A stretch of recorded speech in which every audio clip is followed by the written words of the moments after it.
Hello guys, Radhe Radhe सभी को। कैसे हो आप सभी? आई होप आप सब अच्छे हो। तो मैं भी ठीक हूँ, बढ़िया हूँ गाइस। और आजकल आप देख रहे हो सोशल मीडिया पे, मतलब घर घर की कहानी है ना। घर घर की कहानी है, और कोई किसी चीज़ से दुखी है, कोई किस चीज़ से दुखी है। मतलब इस चीज़ में देखा जाए तो एक्चुअली कोई खुश नहीं है आज की डेट में ना। कितना भी अच्छी फैमिली हो, कितने भी अच्छे फैमिली से रिलेटिव लोग हो, कितने भी मतलब फैमिली कितना भी स्ट्रॉन्ग हो, कितना तो पैसा हो, कितना तो घर हो, सब कुछ होने के बावजूद भी एक इंसान अपनी लाइफ में खुश नहीं है। किसी के पास पति है तो वो भी दुखी है, किसी के पास पत्नी है तो भी दुखी है। मतलब लाइफ में मतलब इंसान कहीं ना कहीं परेशान है। कुछ तो लोग अपनी वजह से परेशान होते हैं, कुछ तो लोग दूसरे की वजह से परेशान होंगे। तो मतलब इंसान, एक औरत की लाइफ ना बहुत स्ट्रगल भरी होती है, पता है।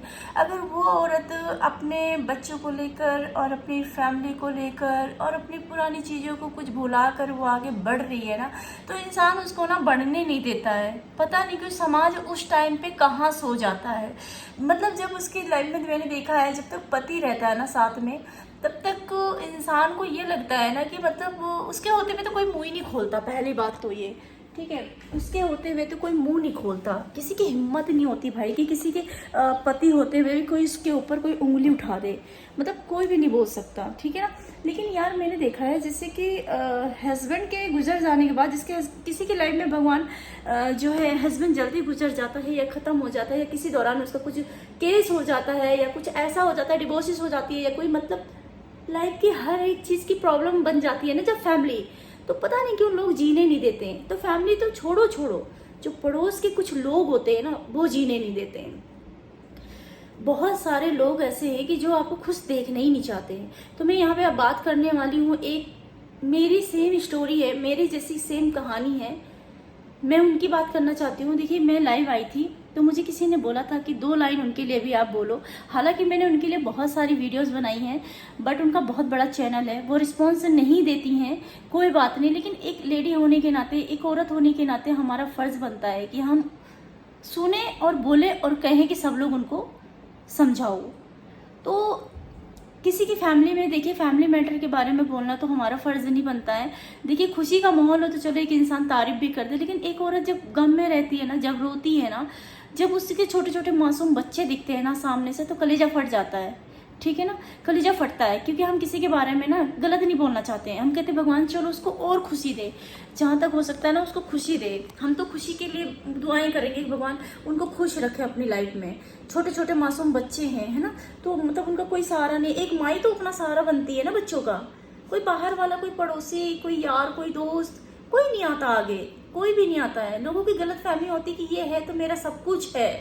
भैया जिसके साथ शादी होती है ना, जिसके साथ साथ फेरे लेते हैं ना, जिसके लिए माँ बाप अपने बच्चे सौंप देते हैं ना, आज से यही तुम्हारी असली अमानत है, ठीक है। वो औरत उसी के ऊपर डिपेंड रहती है, हाला और किसी के ऊपर नहीं।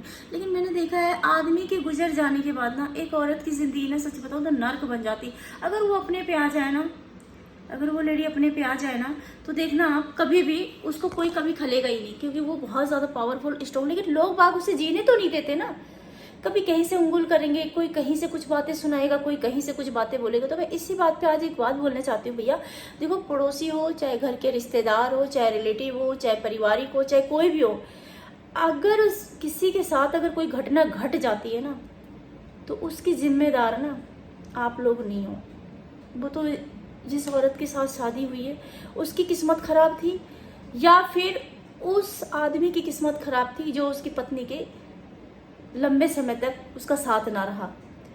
तो इसकी जिम्मेदार ना कोई नहीं है। कम से कम ये तो सोचो कि एक अकेली औरत अपने 2 बच्चों के साथ में, 2 बेटियों के साथ खुश रहना चाहती है, आगे खुश, तो उसको हमें क्या करना चाहिए? हमें उसे सपोर्ट करना चाहिए, जितना हो सकता है हमें उसे सपोर्ट करना चाहिए। ऐसा नहीं है कि सब कुछ मतलब औरत ही खराब होती है। औरत खराब नहीं होती कभी भी। कभी भी देखना, औरत भी खराब नहीं होती। मैं कभी कहती हूँ कि आदमी भी खराब नहीं होते, लेकिन थोड़ी की मानसिकता है ना, जो मानसिकता है ना वो खराब होती है। अगर थोड़ा सा सोच लो कि यार अगर इसके हस्बैंड नहीं है, छोटे छोटे मासूम बच्चे, एक परिवार है छोटा से, अगर इनको अपना लो और सहारा दे दो, तो आपको कितनी दुआएं मिलेंगी आप आइडिया भी नहीं लगा सकते हैं। पता है, बहुत दुआएं मिलेगी। देखिए शायद आजकल दुआ तो कम देते हैं लोग, बगदुआ ज़्यादा देते हैं। तो मैं यहाँ बात कर रही हूँ सपना चौधरी की। मैं देखो, बेशक हमारी दोनों की स्टोरी थोड़ी सी अलग है, ज़्यादा नहीं है। बस इतना कहना चाहती हूँ, मेरे साथ कुछ घटना लॉन्ग टाइम तक था, उनका था केस कुछ और था। लेकिन मैं ये कहना चाहती हूँ, छोटी सी फैमिली है उनकी, जो उनके मतलब फैमिली मेम्बर्स हैं, मैं उनको ये कहना चाहती हूँ इस वीडियो के द्वारा कि अगर सपना की जगह आपकी बेटी होती तो क्या आप सपना की जैसा हाल कर रहे हो आप लोग मिलकर, क्या आप अपनी बेटी के साथ भी ऐसा करते?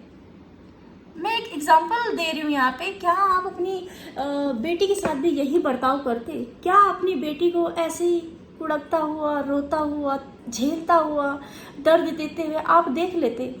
आप कैसे माँ बाप हो? माना सगे माँ बाप से ना आप उसके सगे हो। अगर आप, चलो जो भी है, घरेलू मैटर है, जो भी है, जैसा है, कोई बात नहीं, बहू है आखिर वो आपके। अब छोटे छोटे बच्चे हैं, आप किसी के कहने में अपना घर क्यों बर्बाद कर रहे हो? आपके दोनों बच्चे नहीं है इस दुनिया में, तो क्या आप दोनों बच्चियों को नहीं अपनाओगे? क्या एक बहू को अपनी बेटी नहीं बनाओगे? बस मैं यही कहना चाहती हूँ कि देखो, सबको अपना जीने का अधिकार है, आपकी सेवा वही करेगी।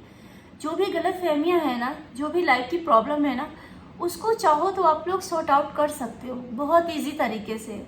हमें लोगों को तो ऐसा प्यार नहीं मिला, ऐसी मतलब मैंने देखा है, नेहा आशीष तिवारी जी की फैमिली भी देख रही हूँ मैं, और सपना की फैमिली को भी देखती हूँ मैं, सबको देखती हूँ। मतलब हम लोग तो सोचते हैं कि भगवान चलो एकता रहे, परिवार रहे, मिलके रहे, हम ये चाहते हैं। हम ये चाहते भगवान चलो, जो एक दुख से तो वो गई थी, दूसरे दुख से भी बेचारी ऐसी चली गई। मतलब जीवन में इतना संकट आया उसकी लाइफ में, इतना संकट आया है कि मतलब शायद वो एक औरत एक आदमी का जाना बर्दाश्त कर लेती है, सब्र कर लेती है, लेकिन अगर वो दोबारा अपनी लाइफ में आगे बढ़ेगी, दोबारा अपनी लाइफ का डिसीजन चेंज करेगी, दोबारा वो किसी से शादी करेगी, दोबारा केस भी ऐसी हो जाएगा ना, तो सोचो कितना बुरा लगता है ना। एक औरत पे क्या गुजरती होगी, पता है? उसके वो पुराने पल, वो जो उसने अपनी लाइफ में किए होंगे, जो अपने पति के साथ बिताए होंगे, जो उसने अपनी लाइफ में ना वो सब चीज़ें किया होगा ना, वो कितना याद करके रोती होगी कि आज मेरे पति यहाँ पे होते तो मुझे कितना सुकून होता, आज मेरे बच्चे के पास पापा होते तो कितना सुकून होता। मतलब एक औरत बहुत सोचती है यार, उसका खाना पीना पहनना ओढ़ना ही नहीं देखना है, उसके अंदर गहराई में जाके देखोगे तो सारा दर्द से टूटी हुई मिलेगी वो, ऑलरेडी वो टूटी हुई मिलेगी। बट क्या करे, एक बच्चे का बोलते ना, मैं कैसे समझाऊंगी, मैं नहीं जानती, मेरे को नहीं पता। ये भाई साहब, मैं ये कहना चाहती हूँ, देखो ज़िंदगी ना बहुत अनमोल है, ठीक है ना? सबको जीने का हक है, सब लोग अपनी लाइफ में जिएंगे, खुश रहेंगे। ऐसा नहीं है कि कोई किसी के चले जाने से एक औरत की ज़िंदगी ख़त्म हो जाती है, ऐसा तो नहीं है। देखो, औरत जब टूटती है ना तो वो अपने बच्चों का सहारा लेती है, ठीक है? वो अपने बच्चे का मुंह देखती है। लेकिन जब एक मर्द टूटता है ना तो वो अपने बच्चों के लिए ना एक औरत का सहारा लेता है। तो दोनों में बहुत डिफरेंट है, दोनों में बहुत फ़र्क है। मैं यही बोलना चाहूँगी कि भैया जो है, एक सेकंड कॉल आ रही है जी गाइस। तो मेरी कॉल आ गई थी एक्चुअली। मेरे यहाँ पे जो बच्चे काम करते हैं ना, एम्प्लॉई हैं वो, आजकल की शादी भी तो पता है कैसे एक खेल हो गया है, शादी करना भी इसलिए मतलब खेल समझ रखा है शादी को, कि मतलब आज शादी करो, 3 महीने बाद उसकी डिवोर्स घोषित कर दो। कभी लड़के लड़की में बनती नहीं तो डिवोर्स होना स्टार्ट हो जाता है। मतलब पता नहीं क्या है, पहले के टाइम में डिवोर्स होने के लिए तो कितना टाइम लगता था, बट आजकल डिवोर्स होना तो बिल्कुल आम हो गया है, बिल्कुल नॉर्मल तरीके से है। मतलब कोर्ट कचहरी के चक्कर काट लेते हैं इसलिए। तो मैं ये कहना चाहती हूँ गाइस, जो टॉपिक चल रहा था स्नैपी गर्ल सपना के विषय में, तो मैं कहना चाहती हूँ सपना बहुत अच्छी लड़की है, बहुत स्ट्रगल किया है उन्होंने अपनी लाइफ में। मैं यही कहना चाहती हूँ इस वीडियो के द्वारा से कि प्लीज़ ऐसा मत करो। एक फैमिली है, फैमिली मेम्बर हैं आपके पास में, तो प्लीज़ उसको खाने का माने दो और उसको इस तरीके से बदनाम मत करो। कोई भी उसके बारे में गलत शब्द मत बोलो। पता है वो जितने आंसू रोएगी ना खून के, उतनी ही आप सबको बददुआएं लगेगी। मैं सही बता रही हूँ, एक ऐसी लेडी बहुत लगती है। पता है अगर ये दिल से आपको आशीर्वाद दे देना तो आपके लिए अमृत हो जाएगा। अगर यही दिल से ना आपको कुछ ऐसी वर्ड निकाल दे मुंह से, ऐसा कुछ बोल देती है ना, तो बहुत बुरा होता है। पता है आपको, क्योंकि उनका ऑलरेडी दिल दुखा हुआ होता है, ऑलरेडी उनका दिल से ना बहुत टूटी हुई होती हैं। तो आपको मैं यही कहना चाहती हूँ, जितने लोग भी उनके खिलाफ है ना, मैं उनसे ये कहना चाहती हूँ, देखो सबके ऊपर दुख आता है। आज मेरे साथ है तो कल आपके साथ है, कल उनके साथ है, परसों उनके साथ है। फैमिली में कोई ऐसा मेंबर नहीं है जो दुखी ना हो आज के डेट में। तो मैं यही कहना चाहती हूँ स्नैपी गर्ल को, सपना को जो है सपोर्ट करो सब लोग। उनके छोटे छोटे मासूम बच्चे हैं, और आंटी अंकल को मैं ये कहना चाहती हूँ, जो भी है उनके फैमिली रिलेटिव जो भी हैं, उनको ये कहना चाहती हूँ प्लीज़ इस सब चीज़ों को बंद करके एक फैमिली एकता के साथ मिलकर रहो, मिलकर रहो। मिलकर रह जाता है तो मिलकर रहो, आखिर में काम यही बच्चे आएंगे आपके, और ये जमीन जायदाद धन दौलत सब यहीं पे रखा रह जाएगा, कुछ नहीं मिलने वाला आपको, समझे। कोई जाता है ना जीवन से, आज मेरे पति भी तो है, मेरे पति भी इस दुनिया से चले गए, तो क्या वो अपने साथ ये धन दौलत जो भी है, घर गृहस्थी है, बच्चे हैं, क्या मैं हो गई, क्या वो लेके गए? आखिर में नहीं, सब यहीं रखा रह गया। तो ऐसे मैंने भी जाना है एक दिन, तो वो सब यहीं पे रखा रह जाएगा। जो नीचे पीढ़ी चलती रहेगी उन्हीं के काम आता रहेगा। तो थोड़ा सा विचार अपना चेंज करोगे ना लाइफ का, तो बहुत अच्छा होगा, बहुत अच्छा होगा। और मैं ये कहना चाहती हूँ गलत फहमियों को ना डिलीट करो हमेशा के लिए, और अपनी लाइफ की जो जर्नी है वो आगे पेश करो। खुश रहो, स्वस्थ रहो, मस्त रहो। मैं इस वीडियो के द्वारा यही बोलना चाहती हूँ आपको। बाकी का जो भी होगा, कुछ गलत सलत बोल दिया होगा उसके लिए सॉरी बोलती हूँ, माफ़ कर देना भाई। लेकिन मैं ऐसी औरतों को बहुत सपोर्ट करती हूँ, मैं बहुत करती हूँ। और मैं ये कहना चाहती हूँ भैया, घरेलू मैटर जितना है सॉल्व करो और अपनी लाइफ की ज़िंदगी आगे देखो, अच्छे से अच्छी लाइफ जियो। तो इसी बात के साथ बाय बाय, जय श्री राधे कृष्णा।